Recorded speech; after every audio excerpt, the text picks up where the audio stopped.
I'm Skaya, and we're here with TVP World at the Warsaw Security Forum, and my guest here is Belarusian opposition leader and former political prisoner Siarhei Tsikhanouski.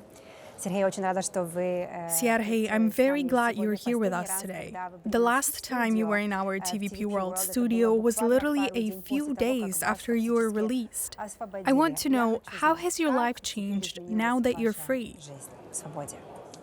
A lot of traveling, trips to different countries. Right now I came to the forum from the US, where I spent almost a month meeting with the Belarusian diaspora in various states, with politicians, diplomats. I even had meetings at the White House, Congress and the Senate. There were so many emotions and impressions that I've already forgotten of those 5 years in solitary confinement. Since nothing was happening to me there, those memories have completely faded, as if they never existed. That's very good to hear. I'm really happy about that. But of course, I have to ask, what was the hardest part for you about returning to public life, if we can call it that? Honestly, it was a big revelation for me that the world has changed. I was frozen in time for those 5 years, and everything I knew about the outside world was from 2020. But now it's 2025, and the world has changed. Belarusians have changed.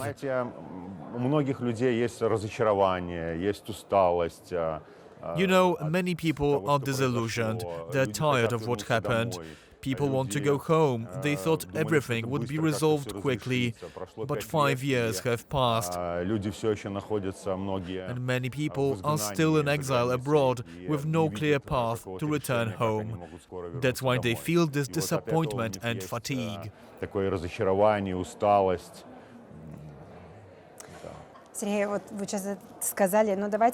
Siarhei, let me ask you this. You used to say that your wife, Svetlana, is better suited for diplomatic work. You said you would simply support her in her work. How does that look today?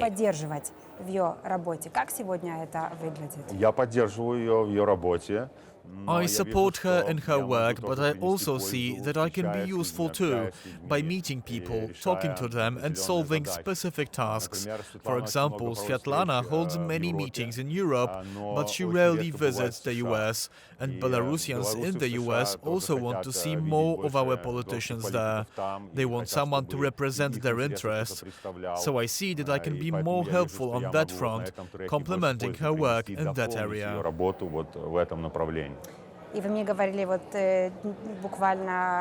And you told me just a few minutes ago that you were in the US, right? And you met with Belarusians. What was that like? What do they think about the situation in Belarus right now, including the fact that 52 political prisoners were released?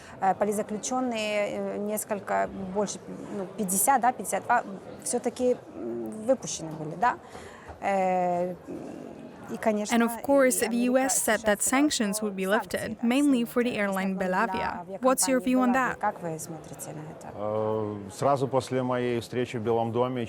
Right after my meeting at the White House, the next day, 52 political prisoners were indeed released, and a bit later, another 25.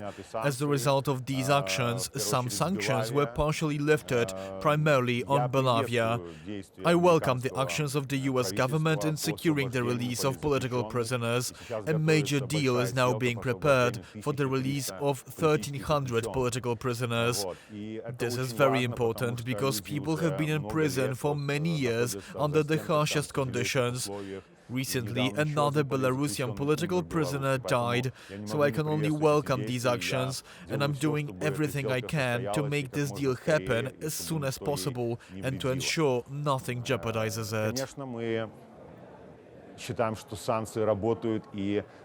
Of course, we believe that sanctions work. They are a tool that helps secure the release of our political prisoners. But we also understand that simply lifting sanctions won't lead to the outcome all Belarusians are hoping for. Repressions haven't stopped. They release 100 people, and then 100, 150, 200 new political prisoners appear in Belarus. But freeing those who are currently dying, that's task number one. We need to focus on that first step. The next step will be ending the repressions. For now, we need to talk about this humanitarian mission. I, Svetlana, and her team welcome the actions of the American president in releasing political prisoners. Siarhei, what problems do political prisoners face when they're released from prison, starting life again? Yeah, that's a good question. I raised it today in a meeting with the mayor of Warsaw. With Rafał Trzaskowski? Yes, as a former political prisoner myself, I faced certain difficulties. In Poland and Lithuania, political prisoners can't open a bank account. As a result, they can't even check into a hotel because a bank card is required for the deposit. They can't pay for parking. They live under certain restrictions. They can't get a job because without a residence permit they can't sign the contract. And under a humanitarian visa, after 1 or 2 months of support from aid organizations, they're essentially abandoned.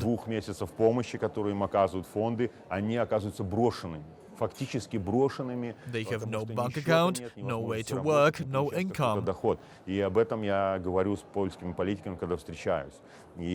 I talk about this with Polish politicians when we meet, and they promise to look into the issue and find a solution, so that at least political prisoners who are released can receive this kind of support and become full-fledged citizens, so they can have the same opportunities as others and not be left out on the street, abandoned. Have you met with the most recently released political prisoners? I haven't met the most recent ones because I was in the US. I just flew here for the forum. Has Svetlana? Svetlana met with them, of course. I didn't meet them in person, but I spoke with some of them on the phone. Some of the political prisoners who were recently released are people who were prosecuted in the same criminal case as me, so I know them well. What did they tell you about what happened there? Unfortunately, they were held in the same horrific conditions as I was, in complete isolation with no communication rights. They received no letters, no phone calls. They weren't allowed to see their lawyers, couldn't buy anything, were subjected to pressure, threats, torture, and kept in solitary confinement. And I'm sure that Poczobut is also being held in exactly the same conditions. On September 10th, Poland, with NATO's help, shot down 19 drones that flew over from Belarus. What do you think about that? Was it a Russian provocation, or how do you see it? Some say Lukashenko informed Poland that it was coming. What's your take? I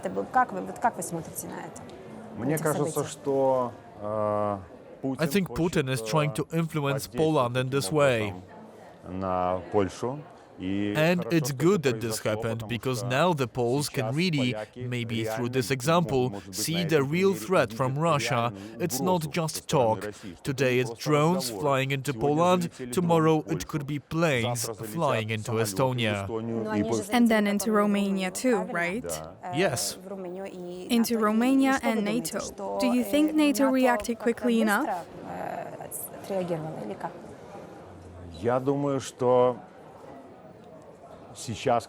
I think what we're seeing now are provocations, essentially a test of NATO's defenses. That's a good thing, and it's time to reflect and take certain protective measures.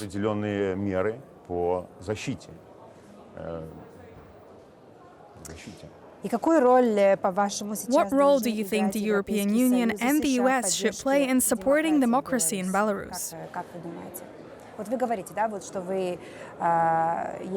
You said you're going back to the US. They're listening to you. What do they ask you? What do you advise them?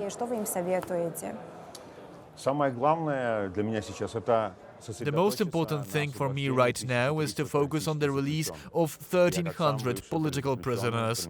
As a former political prisoner myself, I understand the conditions they're in and how important this is. The deal for their release is part of a broader negotiation between Putin and Trump.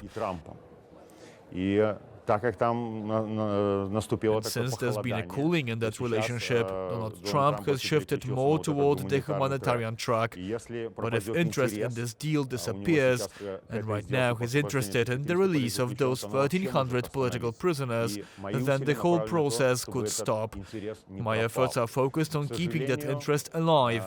Unfortunately, I have no way to influence US or EU policy directly.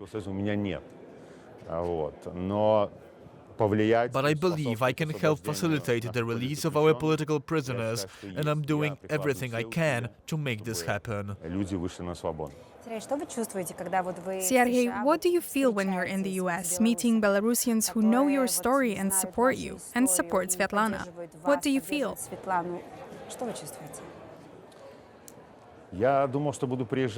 I thought I would be the one bringing them energy, but in some states so many people come to these meetings that they invigorate me. They fill me with positivity and a belief in change. It makes me want to act and move forward. So I get a huge charge of positive energy from these meetings. I don't just share my energy, I receive it from them too. And as a final question, what would you like to say to the families whose loved ones are still in prison?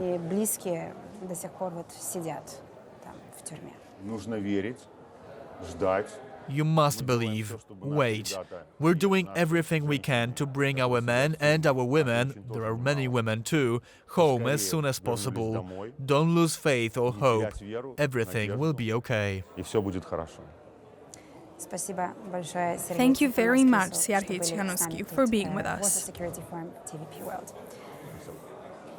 And thank you for watching our interview with my guest, Siarhei Tsikhanouski, Belarusian former political prisoner and opposition leader.